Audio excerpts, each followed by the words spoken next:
بسم الله الرحمن الرحيم. السلام عليكم ورحمة الله وبركاته. اللهم صل وسلم وبارك على سيدنا محمد وعلى آله وصحبه وسلم تسليما كثيرا. النهاردة أنا هعمل لكم الكاكاو، مشروب الكاكاو، لأن طبعا في بنوتة صغنونة صاحبة بنتي في أولى ثانوي بتقول يا طنط اعملي لنا كاكاو.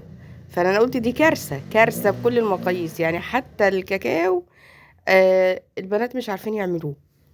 أنا مش عارفة ازاي.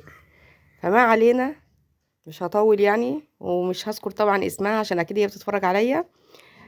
فانا هقولك يا حبيبه قلبي، الكاكاو سهل جدا. انتي بتجيبي اللبن وبتحطيه يغلي على البوتاجاز، تمام. ففي ناس بيحطوا الكاكاو في الكوبايه زي الشاي الكشري كده، كاكاو والسكر ويصبوا عليه اللبن. بس انا بقى بفضل ان الكاكاو لو انت هتعملي يعني كوبايه لوحدك ماشي اعمليها كده. لو انت هتعملي ليكي انت واخواتك او انت وماما وكده، لا يبقى احنا نغلي اللبن وبنحط فيه الكاكاو وبنقلبه مع السكر. وبعد كده بنصب، ده افضل طريقة. بتبقى الكوبايات كلها متساوية وبيبقى هو دايب في كله، وكله بيبقى زي بعضه. ماشي. فانا هنا حطيت على النص كيلو كاكاو، نص كيلو لبن معلش، 4 معالق كاكاو صغيرة او معلقتين كبار. فطبعا الكاكاو ده اللي هو المحلى اللي بيتباع في السوبر ماركت يعني، مش الخام طبعا. بس هتقلبه بقى كويس.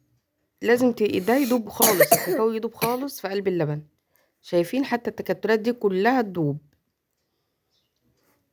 بنفس الطريقة. عايزة بقى تدوبي بمعلقة، تدوبي بمضرب، زي ما انت عاوزة.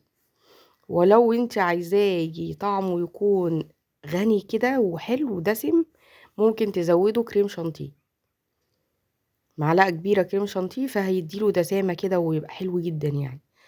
ممكن تضيفوا له لبن بودرة لو عايزة، لو انتوا عاوزين يعني تزودوا الدسامة بتاعته. بس انا بالنسبة لي كده حلو جدا، عشان ما يبقاش لا مكلف ويبقى اقتصادي وحلو يعني، وفي نفس الوقت هو مشروب الكاكاو برضه. بس فانا هنا هحط بقى ايه، انا كده دوبته خالص اهو، مفيش اي حاجه. هحط بقى السكر. ماشي. انا هنا حطيت معلقتين كبار سكر، وطبعا السكر ده على نقلبهم حسب بقى. الرغبه يعني، على حسب ما انتوا عاوزين. نقلبهم. ونقلبه. نقلب بقى بعدين. هنقلبه بقى كويس، وبعد كده هنصبه بقى نقدمه. فانتوا بقى عايزين تقدموه بقى في مجات، عايزين تقدموه في كوبايات، اي حاجه يعني. طريقه التقديم بتاعه البنات ديت انت بقى بتختاري طريقه التقديم. بس اهم حاجه لو انت هتقدميه للضيوف طبعا لازم تختاري كوبايات كويسه، صينيه كويسه. ماشي يا بناتي عسلات. دوروا على الكوبايات كده، اختاروا الحاجات اللي هي تكون كويسه في التقديم. فانا هنا بقى اخترت كوبايات، هي الكوبايات دي حجمها وسط، فالحجم ده مناسب يعني. فانا هنا عملت ال3،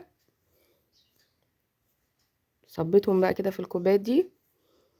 وبعدين بقى يا جماعة، يعني الأمهات الحلوين، إن بنوتة في أولى ثانوي مش عارفة الكاكاو بيتعمل إزاي، دي كارثة بكل المقاييس. فيا ريت بقى ننتبه للموضوع ده. يا ريت يعني، أنا هو عندي جميل ياسمين قوي، بجد كان جميل قوي، كان للموضوع طعمه ده. حلو. إن البنات لازم يعني تتعلم، يعني لازم كل أم كان تعلم جميل. بنتها. يعني حتى المشروبات البنات بتسأل فيها. هما لما عرفوا إن أنا بس فتحت قناة فهي بتسألني. ف... فأنا اتفاجئت بصراحة. فهنا بقى البنات الحلوين لما ييجوا يصبوا اي مشروب، يا ريت يشيلوا الرغوه اللي على الوش دي، عشان الكوبايه تبقى شكلها مرتب كده ومنظم وشكلها جميل. فتشيلي كل الرغوه اللي موجوده، سواء بقى انت بتعملي كاكاو، سواء شاي، سواء اي رغوه لقيتيها فوق في الكوبايه كده، لازم دي تتشال، عشان يبقى الكوبايه شكلها كده شيك كده وجميل ومرتب في التقديم. ماشي. فانا هنا بقى ايه، كنت خلصت خلاص صب اهوت وشلت كل الرغوه اللي موجوده. فهعمل بقى تكه بسيطه كده. هجيب حبه كاكاو من الكيس بتاع الكاكاو، وهرشه على الوش كده، بيدي شكل بقى حلو كده، شكل جمالي يعني شيك. بدل ما الكوبايه بتبقى شكلها فاضي كده، لا دي بتبقى شكلها شيك قوي وحلو يعني. حابين تعملوا الحركة دي اعملوها، مش حابين خلاص. عايزين تحطوا شوكولاتة مبشورة، عايزين تحطوا اي حاجة انتوا عاوزينها. بس انا ببسط الامور وبعمل الحاجة الاقتصادية اللي هي تبقى في متناول الجميع. فانا بقى مش عايزة ازود بقى حاجات بقى كتير، بحيث ان ما يبقاش حتى المشروبات صعبة يعني، لا ومكلفة، فلا، فكفاية كده. تمام. يلا، مع السلامة.